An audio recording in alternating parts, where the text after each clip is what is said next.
أعوذ بالله من الشيطان الرجيم قال رب اشرح لي صدري ويسر لي أمري واحلل عقدة من لساني يفقهوا قولي السلام عليكم ورحمة الله وبركاته। গাই জবাই করার যে হুকুম, এই হুকুম দুনিয়ার প্রথম থেকে আমরা দেখতে পাই এই কোরআনের ভিতরে রয়েছে। আজ হিন্দুস্তানে মহারাষ্ট্র এবং হরিয়ানা এই দুটি প্রদেশে গাই কাটাকে একেবারে অবৈধ ঘোষণা করে দেওয়া হয়েছে। কিন্তু এই গাই জবাই করার ব্যাপারে আমরা কোরআন থেকে প্রথমে কিছু দিক নির্দেশনা শুনব, তারপরে ভারতের বিভিন্ন লোকেরা বিভিন্নভাবে কথা বলেছে। আর আজ যারা বলছে যে গাই মাতা জিন্দাবাদ এবং গাইকে তারা সুরক্ষা করেই ছাড়বে, তো প্রথমে মুসলিমিনদের ব্যাপারে কোরআনের আমরা যদি দেখি, কোরআনের 2 নম্বর সূরা আল বাকারা এর আমরা 67 থেকে নিয়ে 71 এই আয়াতগুলিতে আমরা দেখতে পাবো যে এই গাই জবাই করার প্রথা মুসা রাসূলের যুগে হুকুম দেওয়া হয়েছিল, বিশেষ করে যে সমস্ত হিন্দু সমাজের মধ্য থেকে যারা ইসলাম কবুল করেছিল তাদেরকে এই গাই জবাই করার কথা বলা হয়েছিল। যদিও অনেকে যখন অন্য ধর্ম থেকে মুসলিম হয় তখন তাদের ওই ধর্মের অনেক রীতিনীতি তাদের ব্রেনের ভিতরে থাকে, তাই তারা সেগুলি খুব সহজে ছাড়তে চায় না। তো আল্লাহ রাব্বুল আলামিন কোরআনের ভিতরে বলেছেন, কোরআনের আমরা 2 নম্বর সূরা আল বাকারার 67 থেকে 71 আয়াতগুলিতে আমরা জানতে পারবো যে এর সিচুয়েশনটা কি হয়েছিল আর কিভাবে বলা হয়েছিল আর ফাইনালে কিভাবে যে গায় তারা জবাই করেছিল। আল্লাহ বলছেন, وَإِذْ قَالَ مُوسَى لِقَوْمِهِ إِنَّ اللَّهَ يَأْمُرُكُمْ أَن تَذْبَحُوا بَقَرَةً قَالُوا أَتَتَّخِذُنَا هُزُوًا قَالَ أَعُوذُ بِاللَّهِ أَنْ أَكُونَ مِنَ الْجَاهِلِينَ قَالُوا ادْعُ لَنَا رَبَّكَ يُبَيِّن لَنَا مَا هِيَ قَالَ إِنَّهُ يَقُولُ إِنَّهَا بَقَرَةٌ لَا فَارِضٌ وَلَا بِكْرٌ عَوَانٌ بَيْنَ ذَلِكَ فَافْعَلُوا مَا تُؤْمَرُونَ قَالُوا ادْعُ لَنَا رَبَّكَ يُبَيِّن لَنَا مَا لَوْنُهَا قَالَ إِنَّهُ يَقُولُ إِنَّهَا بَقَرَةٌ صَفْرَاءُ فَاقِعٌ لَوْنُهَا تَسُرُّ النَّاظِرِينَ قَالُوا ادْعُ لَنَا رَبَّكَ يُبَيِّن لَنَا مَا هِيَ إِنَّ الْبَقَرَةَ تَشَابَهَ عَلَيْنَا وَإِنَّا إِنْ شَاءَ اللَّهُ لَمُهْتَدُونَ قَالَ إِنَّهُ يَقُولُ إِنَّهَا بَقَرَةٌ لَا ذَلُولٌ تُثِيرُ الْأَرْضَ وَلَا تَسْقِي الْحَرْثَ مُسَلَّمَةٌ لَا شِيَةَ فِيهَا قَالُوا الْآنَ جِئْتَ بِالْحَقِّ فَذَبَحُوهَا وَمَا كَادُوا يَفْعَلُونَ। এখানে বারবার মুসা রাসূলকে তার কওমের লোকেরা প্রশ্ন করতে থাকে।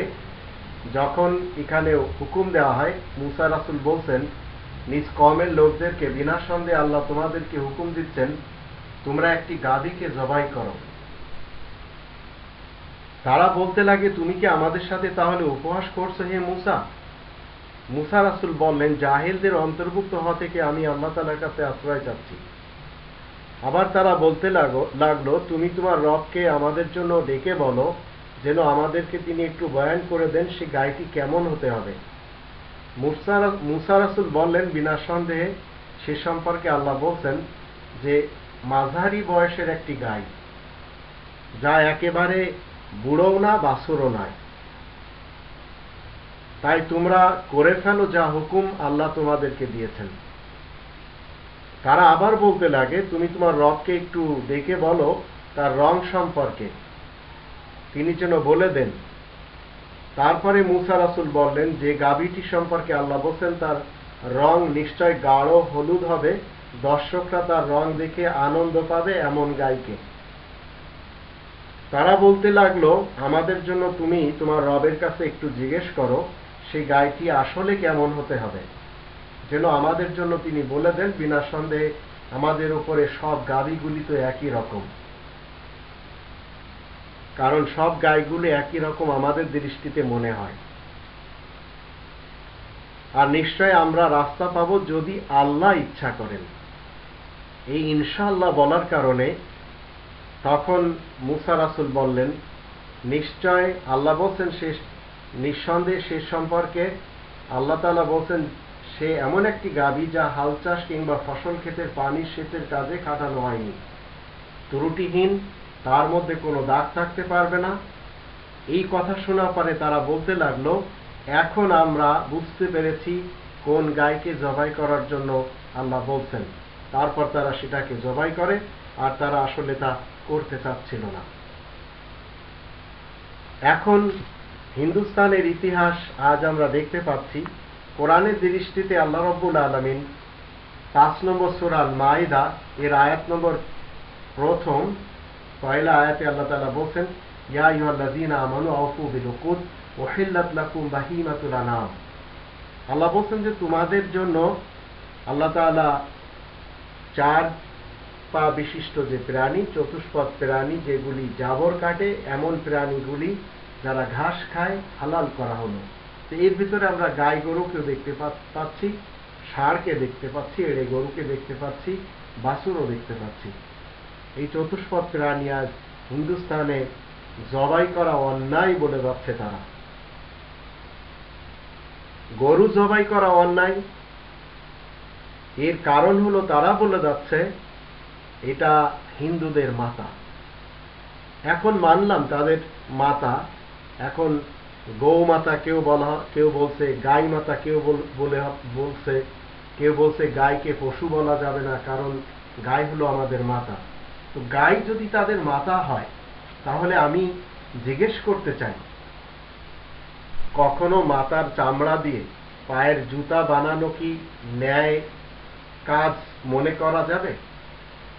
বা গায়ের চামড়া, যে গাইকে তারা মাতা বলছে, সেই মাতার চামড়া দিয়ে ঢোল বানিয়ে সেই ঢোল পিটিয়ে পূজা করা, সেটা কি ন্যায় হবে?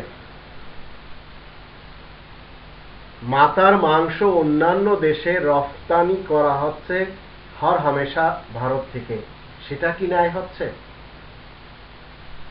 আজ মুখ ঢাকা বোরকা ব্যবহার করা হচ্ছে, যা আমরা দেখলাম আজমগড়ের মন্দিরে গো মাংস মন্দিরের ভিতরে ছুঁড়ে ফেলার জন্য মুখ ঢাকা বোরকা ব্যবহার করেছে হিন্দু নৌজওয়ানেরা, এবং তারা আসল যে জিনিসটা চাচ্ছে সেটা হলো দাঙ্গা বাঁধানোর জন্য।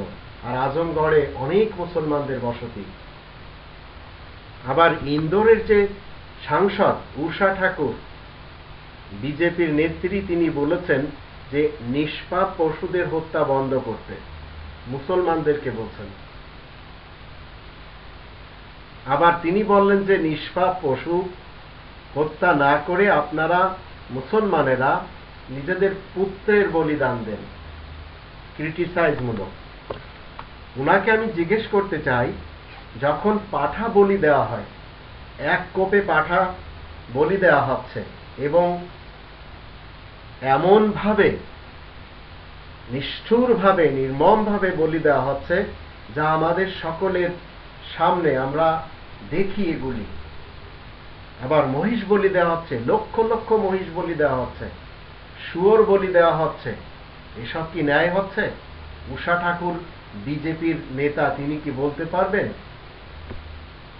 অথচ যে ঋগ্বেদ, যা তারা ধর্মের গ্রন্থ মনে করেন, আসলে সকলের জন্য এই কোরআন, হিন্দু হোক, মুসলমান হোক, বৌদ্ধ হোক, শিখ হোক, জারেতুস্তি হোক, ইহুদি হোক, সবার জন্য এই আল কোরআন দুনিয়ার প্রথম দিন থেকে দেওয়া হয়েছে। আলাদা ব্যাপার, সবাই মিসগাইড হয়ে কোরআনকে বাদ দিয়ে নিজ নিজ ধর্মকে তারা নিজ নিজ গ্রন্থের মাধ্যম দিয়ে সাজিয়ে গুছিয়ে তারা সেগুলি মেনে যাচ্ছে, সেইভাবে আমল করে যাচ্ছে। ঋগ্বেদ মতে বলদ, গাভী, মেষ, ঘোড়া, ছাগল, ষাঁড়, হরিণ, নীলগাই, এগুলি বলি দেওয়ার প্রথা রয়েছে আবহমান কাল থেকে। আমরা দেখতে পাই প্রাচীন যুগ থেকে তারা কি করত, অতিথিদের সম্মানার্থে এই পশুগুলি তারা বলিদান করত, এবং এর মাংস তারা সমানে খেয়ে আসছে। আর এগুলি তাদের রীতিনীতিতে ছিল, তাতে কোনো সন্দেহ নেই।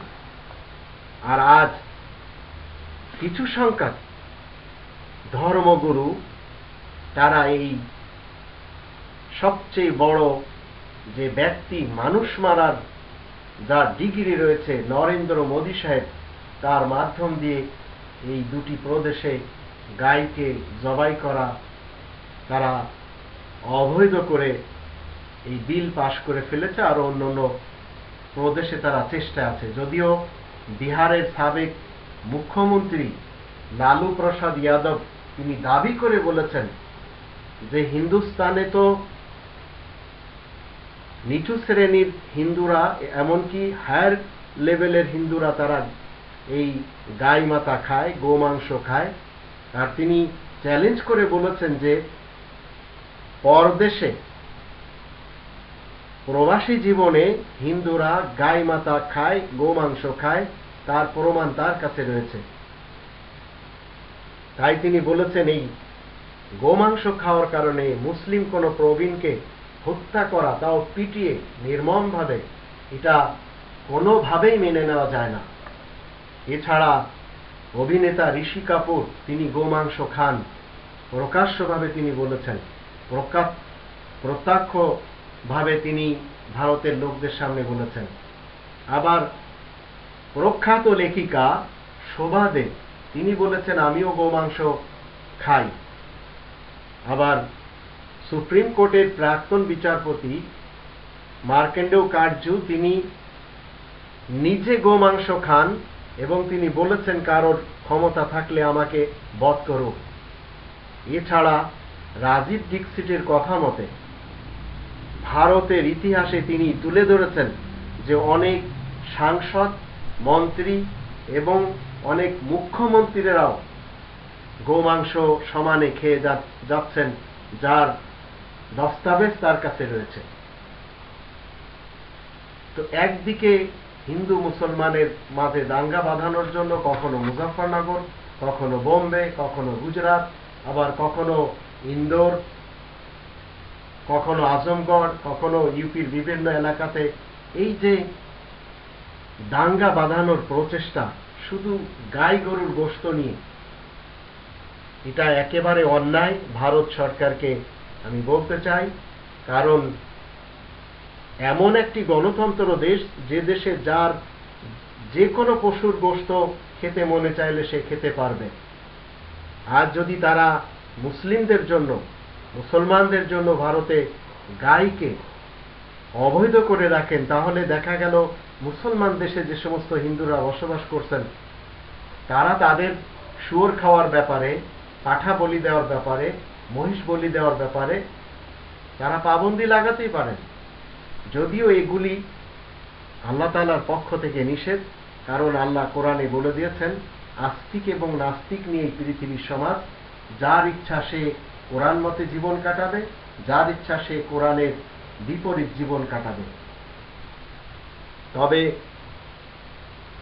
যদি কেউ উগ্র হয়ে, সে মুসলমান হোক বা হিন্দু হোক, উগ্র হয়ে দ্বন্দ্ব বাঁধানোর জন্য দেখা গেল সমানে মুসলমানদের সামনে শুয়োর খেয়ে যাচ্ছেন আর মুসলমান হিন্দুদের সামনে গাই খেয়ে যাচ্ছেন, তো এই ধরনেরও কর্মকাণ্ড করা অন্যায়। কোরআন সবসময় সমতা বজায় রেখে, মানবতা বজায় রেখে চলাফেরা করতে বলে। আল্লাহ আমাদের সবারই সত্য পথে থেকে সত্য নিয়ম মেনে জীবন কাটানোর তৌফিক দান করুন।